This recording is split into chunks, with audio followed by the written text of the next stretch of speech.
वो रोजगार नहीं है। तो इसीलिए मौजूदा सरकारों से कहना है कि आप शहरों के नाम बदलने से अच्छा है कुछ देश के हालात बदले तो हमारे जो भी बेरोजगार युवा साथी हैं उनको कुछ आगे तरक्की मिले। और मैं देखता हूं कि लोग आपके बीच में आते हैं, आपने अनेकों नेता बनाए होंगे, विधायक मंत्री बनाए होंगे, मुख्यमंत्री बनाए होंगे, लेकिन आज तक अगर आपके लिए, आपके हक अधिकारों के लिए, आप पे हो रहे जुल्म और अत्याचार के खिलाफ अगर कोई बोला है तो पहले बाबा साहब, उसके बाद में मान्यवर काशीराम साहब और उसके बाद में भाई चंद्रशेखर आजाद और भीम आर्मी के लोग।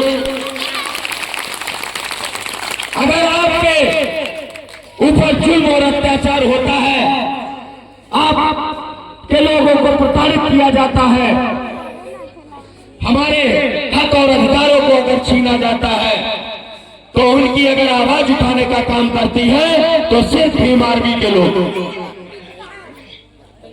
अनेकों संगठन चल रहे हैं हमारे जिले में ही, अनेकों संगठन चल रहे हैं हमारे प्रदेश में, हमारे देश में, लेकिन हमारी आवाज कौन उठा रहा है ये आपको समझना होगा। और जो लोग बोलते हैं कि भीम आर्मी के लोग अंबेडकरवाद का जहर घोल रहे हैं, तो उनके लिए कहना है कि अंबेडकरवाद कोई जहर नहीं, वो शुद्ध देसी घी है जो गधों को समझ में नहीं आता और कुत्तों को कभी हजम नहीं होता। तो आप लोग देखते होंगे कि आपके क्षेत्र में भाई सोभरलाल गौतम, अमन पासी और भी, क्योंकि सबके इसको नाम गिनाएंगे तो समय उसी में निकल जाएगा। आपके क्षेत्र में हमेशा भीम आर्मी के लोग टहलते रहते हैं और हमारे लोगों की समस्याओं को सुनते हैं और समस्याओं का जो भी सलूशन होता है, निस्तारण होता है, वो भी करवाया जाता है। आपने देखा होगा कि बड़े भाई सोभरलाल गौतम जी पे पहले भी मुकदमा लगाया गया था और फिर से उनके ऊपर फर्जी मुकदमा लगाया गया है। लेकिन मैं प्रशासन के लोगों को, जो भ्रष्ट प्रशासन के लोग हैं और सत्ता के दलालों को खुले मंच से चुनौती देता हूं कि तुम्हारी औकात हो तो भीम आर्मी के लोगों को अपने समाज की, अपने मान सम्मान स्वाभिमान की, अपने हक अधिकारों की लड़ाई लड़ने से रोक लेना तो तुम कहना। जब तक भीम आर्मी की कमान इस जिले की हमारे हाथों में है और हमारे साथ में भाई रितेश, सोभरलाल जी, अरविंद पासी जी, अमन जी जैसे छोटे बड़े भाई हमारे कदम से कदम और कंधे से कंधा मिला के चल रहे हैं, तो अपने समाज के लिए और अपने सहयोगियों के लिए ये करण वर्मा पासी अपने खून का एक एक कतरा बहाने के लिए तैयार है। करण वर्मा और करण वर्मा, करण वर्मा वही मार्गी। जय जय जय जय जय भीम। चंद्रशेखर आजाद बोलते हैं और मैं भी बोलता हूं कि अभी तक ऐसा वो नोट नहीं बना जो भीम आर्मी के लोगों को खरीद सके, और ऐसी कोई ताकत नहीं पैदा हुई जो भीम आर्मी के लोगों को झुका दे। और अगर इन लोगों को लगता है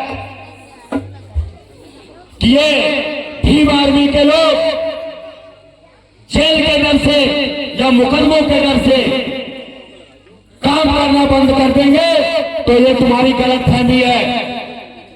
ये जो नीला पट्टा हम लोग डाल के चलते हैं, इसी को अपना कफन समझते हैं।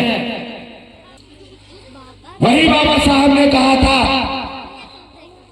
कि 100 दिन कुत्ते की जिंदगी जीने से अच्छा है एक दिन शेर का जिया जाए, क्योंकि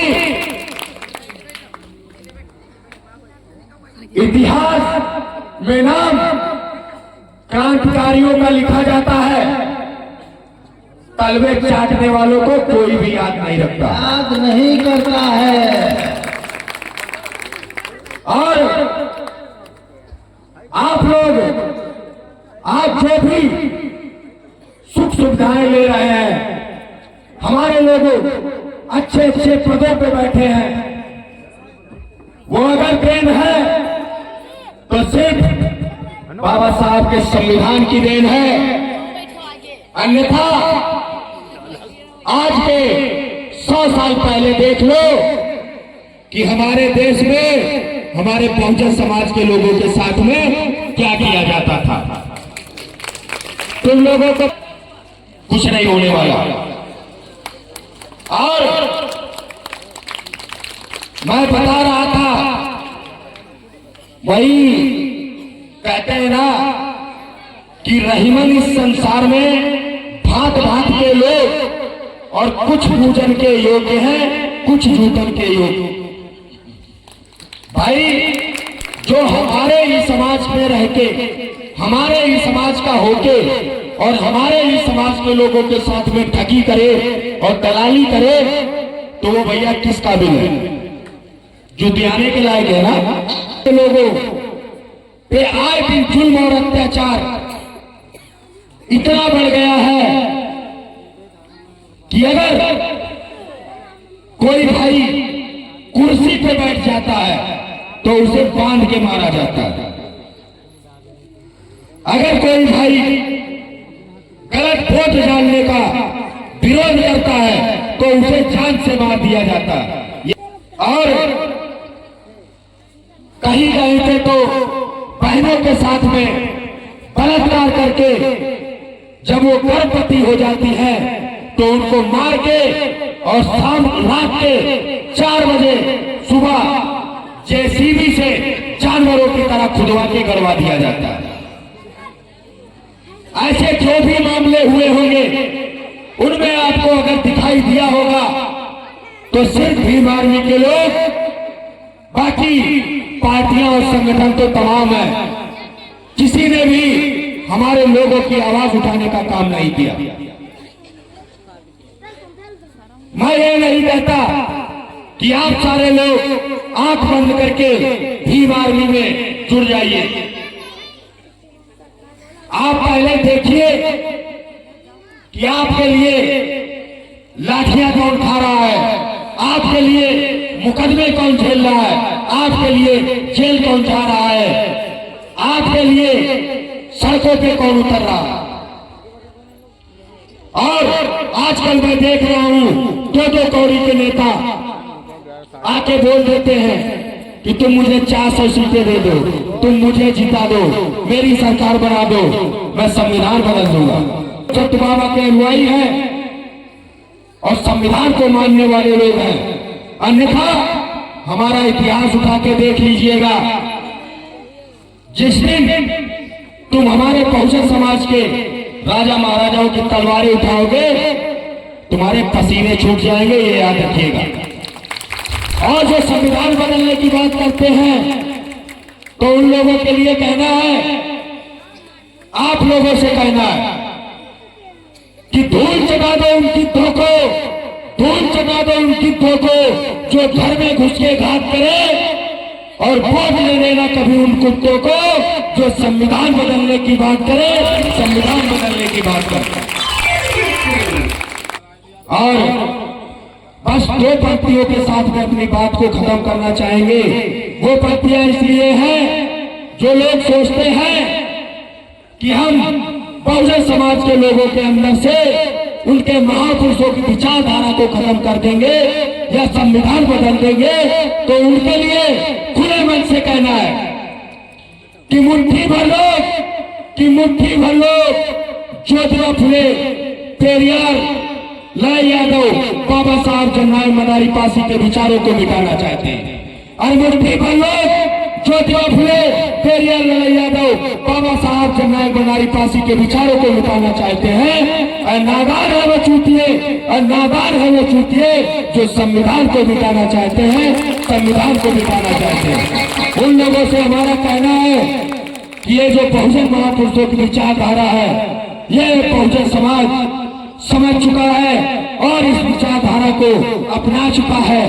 अब तुम्हें सैकड़ों साल लग जाएंगे, फिर भी ये विचारधारा तुम हमारे दिलों से कभी हटा नहीं सकते। और जाते जाते ये वादा करके जाता हूं कि जब भी हमारे किसी भाई, किसी बहन, किसी बड़े बुजुर्ग, किसी भी हमारे बहुजन समाज के साथी को अगर कोई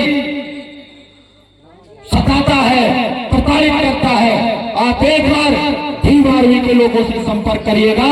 उसकी ईंट से ईंट बजाने का काम भीम आर्मी के लोग करेंगे।